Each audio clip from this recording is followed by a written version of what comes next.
রাব্বুল আলামিন বললেন, হে পৃথিবীর মানুষরা শুনো শুনো, ইয়া আইয়ুহান নাসু তাকু রাব্বাকুম, তোমরা তোমাদের রবকে ভয় করো, যিনি একজন মানুষকে সৃষ্টি করেছেন, তার থেকে তার স্ত্রী হাওয়া আলাইহিস সালামকে সৃষ্টি করেছেন। ওয়া খালাকা মিনহা যাওজাহা ওয়া বাসসা মিনহুমা রিজালান কাসীরা ওয়া নিসাআ। এই দুইজন মানুষের মিলন সংমিশ্রণে রাব্বুল আলামিন পুরো পৃথিবীতে মানুষের বিস্তার ঘটিয়েছেন। সুবহানাল্লাহ পড়ে। ওই আল্লাহকে তোমরা ভয় করো।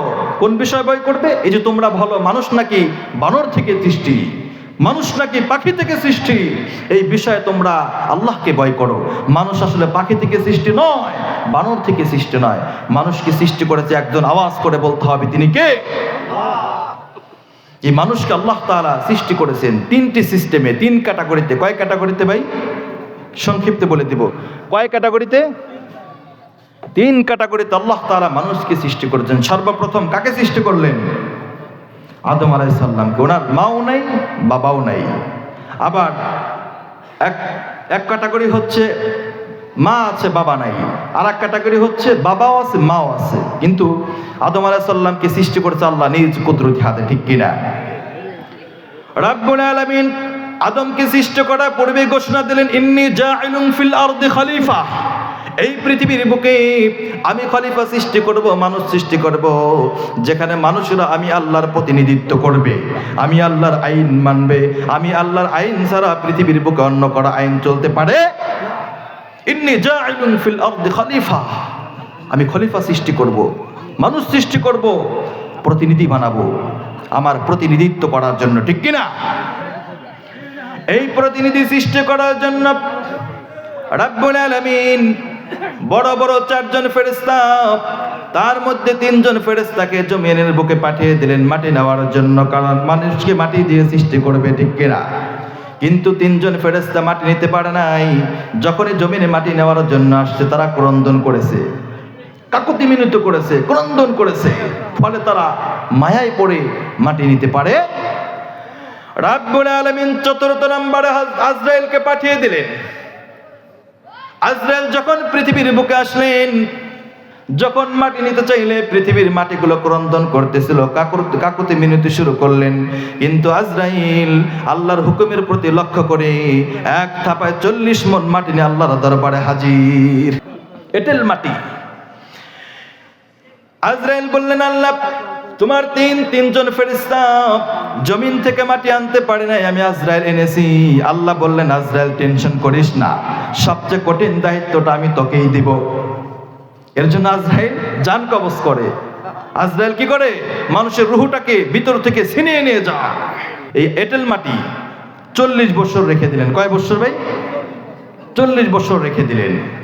40 বছর রাখার পরে আল্লাহ বললেন, ইয়া সামাই আমতিরি আলাইহি 40 ইয়াওমান, হে আকাশ তুমি মাটির উপরে, এঁটেল মাটির উপরে বৃষ্টি দাও। এই এঁটেল মাটির উপরে 40 বছর বৃষ্টির ফোঁটা পড়তে পড়তে এঁটেল মাটি হয়ে গেল কাদা মাটি। এই কাদা মাটি আবার 40 বছর থাকলো। এবার আল্লাহ তাআলা এই কাদা মাটি দিয়ে আদম আলাইহিস সালামের ডাইস বানালেন, আকৃতি বানালেন, মূর্তি বানালেন। এই মূর্তি আবার 40 বছর রাখলেন।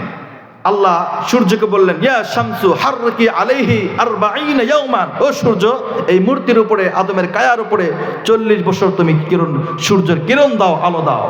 সূর্যের তীব্র কিরণে আর আলোতে আদমের দেহটা হয়ে গেল ঠনঠনে মাটি।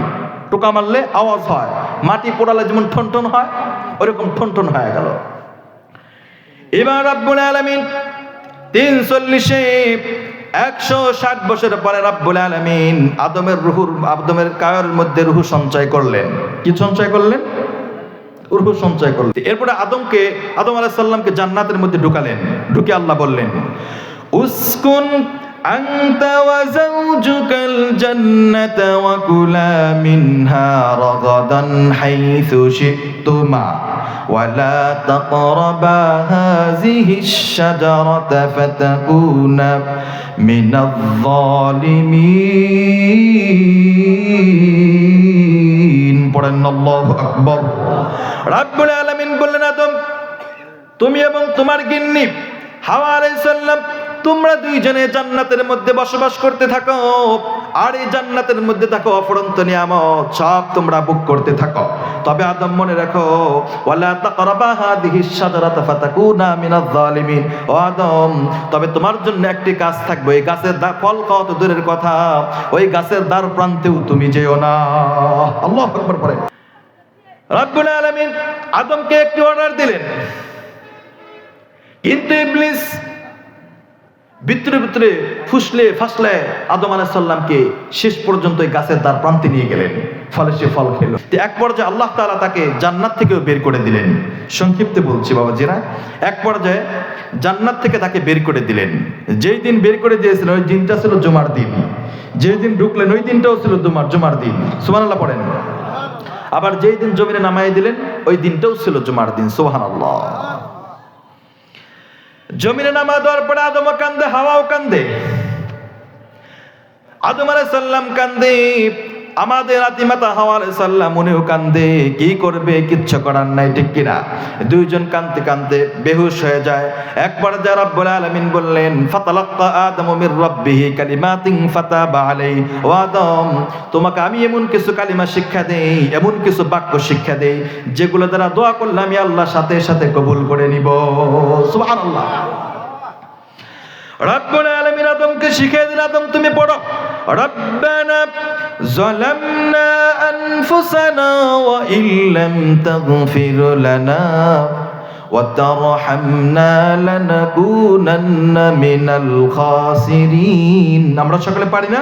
পড়েন সকলে, রব্বানা, সকলে পড়েন, আওয়াজ করে পড়েন, রব্বানা যালামনা أنفسنا وإن لم تغفر لنا وترحمنا لنكونن من الخاسرين।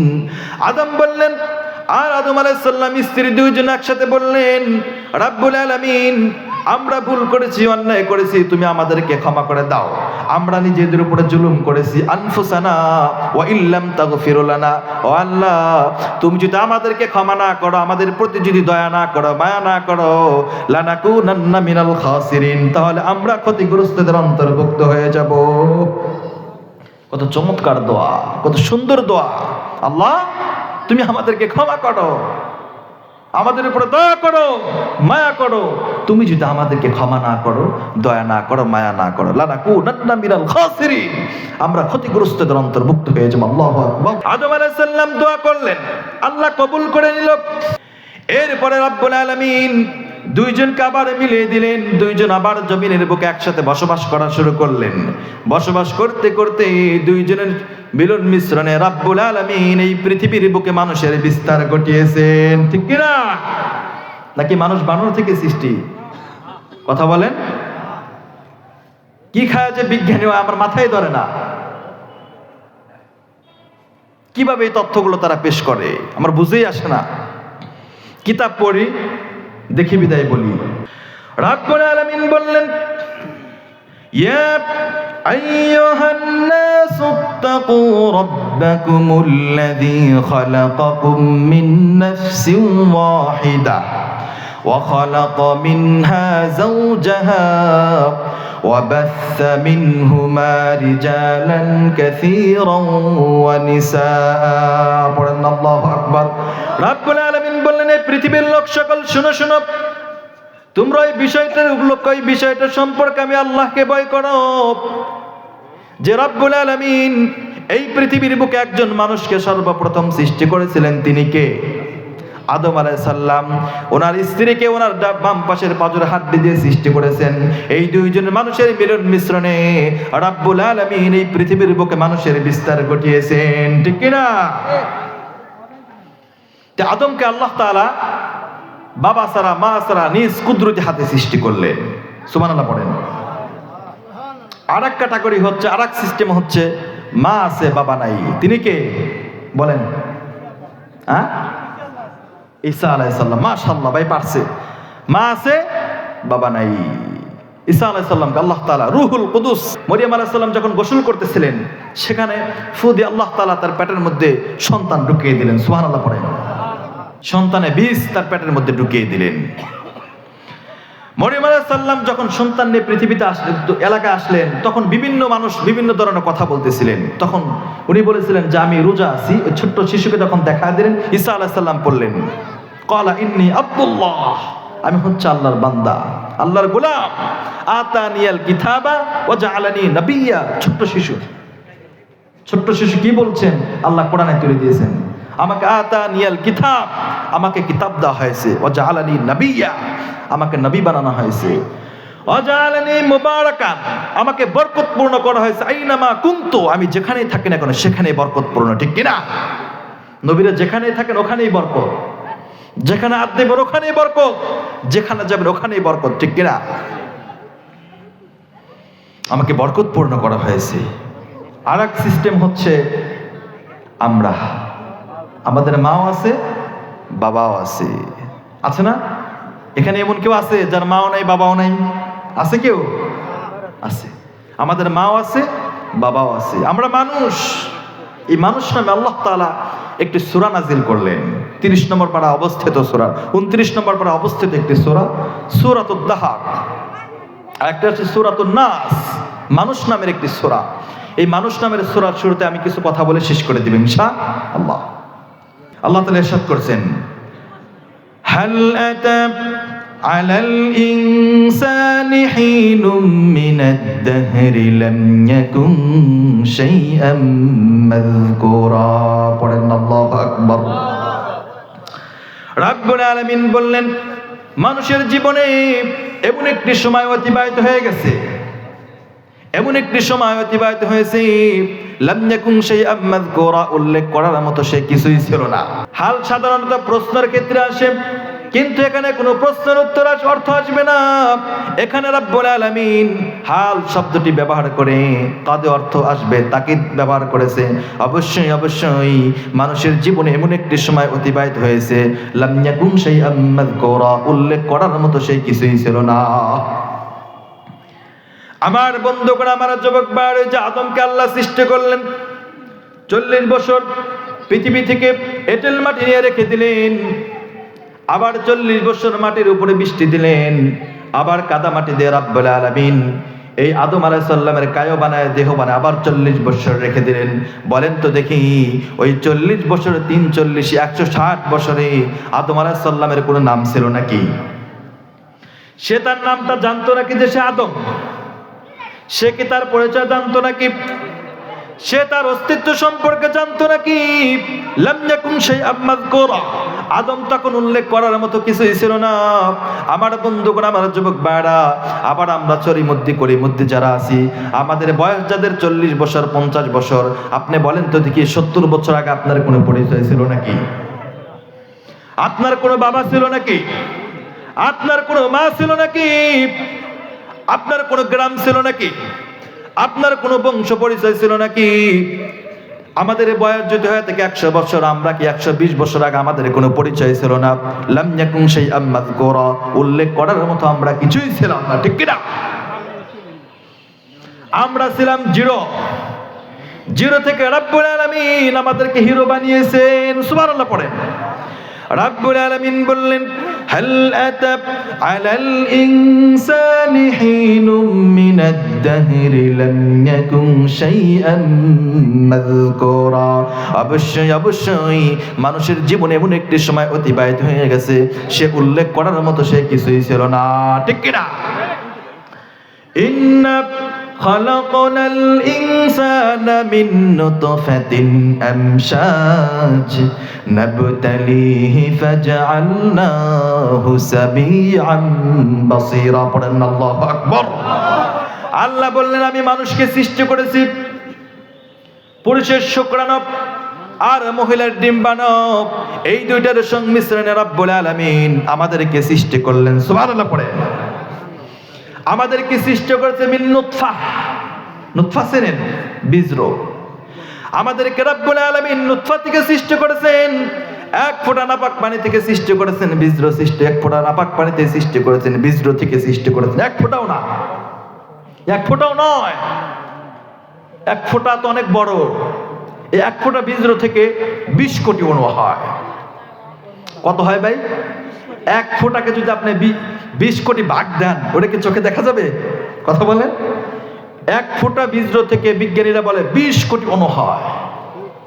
আমি একটা অণু, আমি সুলাইমান নোমানী একটা অণু, আপনি একটা অণু, আমরা সবাই এক একটা অণু।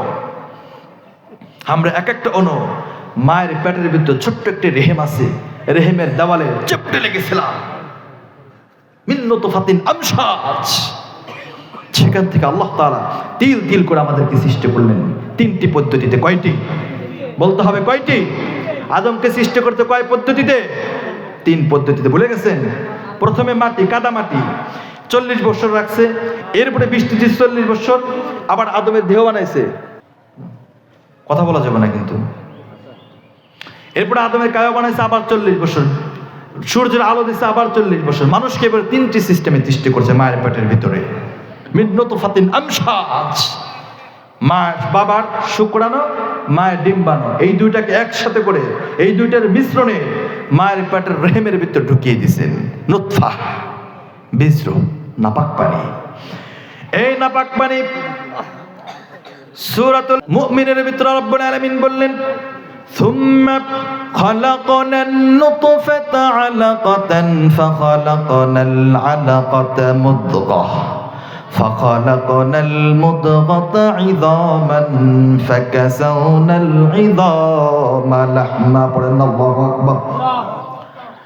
সর্বপ্রথম রব্বুল আলামিন মায়ের পেটের রেহেমের ভিতরে এক ফোঁটা বীজ নয়, এক ফোঁটা বীজ নয়, এক ফোঁটা বীজ থেকে একটা অণু হয়।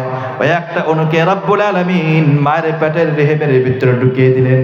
ওই বীজটা নাপাক পানিটা রব্বুল আলামিন 1 দিন নয়, 2 দিন নয়, 40 দিন পর্যন্ত রেখে দিলেন। কয়দিন? বুখারীর বর্ণনার মধ্যে এসেছে, এই 40 দিন পর রাখার পরে সুম্মা নুতফাতান মিসলা যালিক সুম্মা আলাকাতান মিসলা যালিক, এই 40 দিন রাখার পরে বুখারীর বর্ণনার মধ্যে এসেছে ওই আলাকা হচ্ছে নুতফা, ওই নুতফাটা হয়ে যায় হচ্ছে আলাকা, রক্তপিণ্ড। এই 40 দিন থাকার পরে রক্তপিণ্ড হয়ে যায় জমাট বাঁধা রক্তপিণ্ড। আবার 40 দিন অতিবাহিত হওয়ার পরে হয়ে যায় আলাকা থেকে হয়ে যায় সুম্মা মুদগা, মুদগা হয়ে যায় গোশতপিণ্ড। এক ফোঁটা বীজ থেকে 20 কোটি অণু। লক্ষ্য করবেন কি বুঝাইতে চাই? এক ফোঁটা বীজ থেকে 20 কোটি অণু হয়। আমি একটা অণু, আমরা সবাই এক একটা অণু। এই একটা অণু মায়ের পেটের রেহেমের মধ্যে দেওয়ালে চেপটে লেগেছিলাম। সেখানে রব্বুল আলামিন এই নাপাক ফোঁটাটাকে 40 দিন অতিবাহিত রাখলেন। এই 40 দিন পরে হয়ে গেল হচ্ছে আলাকা, রক্তপিণ্ড। আবার 40 দিন অতিবাহিত হওয়ার পরে হয়ে গেল মুদগা, গোশতপিণ্ড। সুবহানাল্লাহ পড়েন, আরো জোরে পড়েন সুবহানাল্লাহ। আবার 40 দিন রাখার পরে রব্বুল আলামিন ফায়ানফাকু ফীহির রূহ, রব্বুল আলামিন ফেরেশতা পাঠিয়ে দিলেন। ফেরেশতা পাঠিয়ে দিয়ে এই ছোট্ট বাচ্চার পেটের ভিতরে এসে ফুৎকার দিয়ে দেয়, রূহটা সঞ্চয় করে দেয়। ফলে ওই ছোট্ট বাচ্চার এখনো হাত পা গজায় নাই, ঠিক মতো পাটা হয় নাই, অঙ্গ প্রত্যঙ্গ হয় নাই, ছোট্ট গোস্তের টুকরা। সেখানে রব্বুল আলামিন ফেরেশতাদের মাধ্যমে ফুৎকার দিয়ে রূহটাকে সঞ্চয় করে দিয়ে যায়। ফলে আমাদের হার্টবিট চালু হয়। এই সিস্টলিক, ডায়াস্টলিক, দুপ দুপ দুপ করে, আছে না নাই? ফুসফুস, এই ফুসফুস ছাড়া মানুষ বাঁচে? ফুসফুস ড্যামেজ হয়ে গেলে মানুষ মারা যায়। ঠিক এই যে করোনা হয়েছিল, প্রথম আক্রান্ত কোথায় করেছে? এই ফুসফুসে।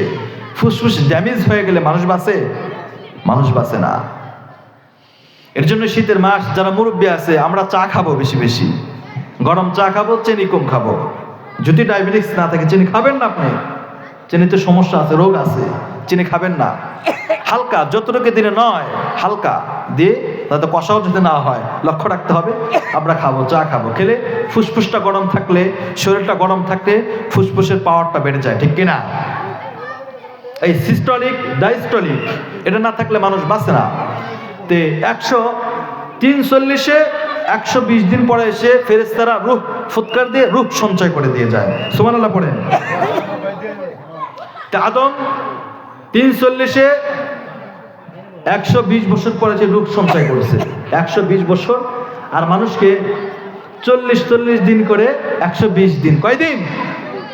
120 দিন পরে ফুৎকার দিয়ে রূহ সঞ্চয় করে দিয়ে যায়। ফলে সেখানে আস্তে আস্তে বড় হয়। যে আল্লাহ তাআলার বিশ্বনবী বললেন 5টা জিনিসের খবর আল্লাহ ছাড়া কেউ জানে না। তার মধ্যে একটি হচ্ছে মানুষের পেটের ভিতরে ছেলে হবে না মেয়ে হবে। এখন নাকি ডাক্তাররা বের করে দেয়, নো, এটা বের করতে পারে না। 43-এ 120 দিন, 120 দিনের ভিতরে পৃথিবীর কোনো বিজ্ঞান বলতে পারবে না ছেলে হবে না মেয়ে হবে। পৃথিবীর কোনো কবিরাজ বলতে পারবে না, ডাক্তার বলতে পারবে না, পৃথিবীর এমন কোন যন্ত্র বের হয় না যেটা বলে দিবে 140 দিন পরে মায়ের পেটের ভিতরে ছেলে হবে না মেয়ে হবে, ঠিক কিনা? পৃথিবীর কেউ বলতে পারবে না ছেলে হবে না মেয়ে হবে। শেষ সময় অনেকে আলট্রাসাউন্ড করে, বিভিন্ন পরীক্ষা নিরীক্ষা করে, অপশন তো 2টা। আমি বলি অপশন তো 2টা, নাই ছেলে নাই মেয়ে। একটা বলে দিলে একটা কমন পড়ে যায়, কিন্তু ডাক্তাররা এটা নিশ্চয়তা দেয় না। তারা বলে না যে আমরা পরীক্ষা নিরীক্ষা করি ছেলে না মেয়ে হওয়ার জন্য, এটা বলে না তারা বলে কোনো প্রবলেম আছে কিনা, কোনো সমস্যা আছে কিনা, প্রবলেম থাকলে আমরা সলভ করার জন্য আমরা পরীক্ষা করি, ছেলে মেয়ে দেখার জন্য পরীক্ষা তারা করে। তবে বলে দিলে অনেক সময় কমন পড়ে যায়। যাই হোক, শেষ সময় একটু এদিক সেদিক ইঙ্গিত তারা পায় রক্ত চলাচলের মাধ্যমে বিভিন্ন দিক থেকে। আমি এটি নিয়ে পড়াশোনা করেছি, গবেষণা করেছি। তো এই 120 দিনের ভিতরে পৃথিবীর এমন কোনো বিজ্ঞানী নাই, এমন কোনো ডাক্তার নাই, কবিরাজ নাই, গণক নাই যে বলে দিবে মায়ের পেটের রেহেমের ভিতরে ছেলে সন্তান না মেয়ে সন্তান। সেখান থেকে রাব্বুল আলামিন খুব সুন্দর করে চমৎকার করে এই পৃথিবীর বুকে আমাদেরকে নিয়ে আসলেন, ঠিক কিনা? ছোট্ট শিশু দেখলেই মায়া লাগে, গায়ে লাগে না? কত চমৎকার করে সুন্দর করে আল্লাহ তাআলা আমাদেরকে মায়ের পেট থেকে বের করে নিয়ে আসলেন। অথচ বের হয়ে আমরা নাফরমানি করি, আমরা নামাজ পড়ি না, আমরা রোজা রাখি না, যাকাত দেই না, হজ করি না, মানুষের সাথে দুর্ব্যবহার করি, খারাপ ব্যবহার করি, ক্ষমতা দেখাই, আছে না নাই?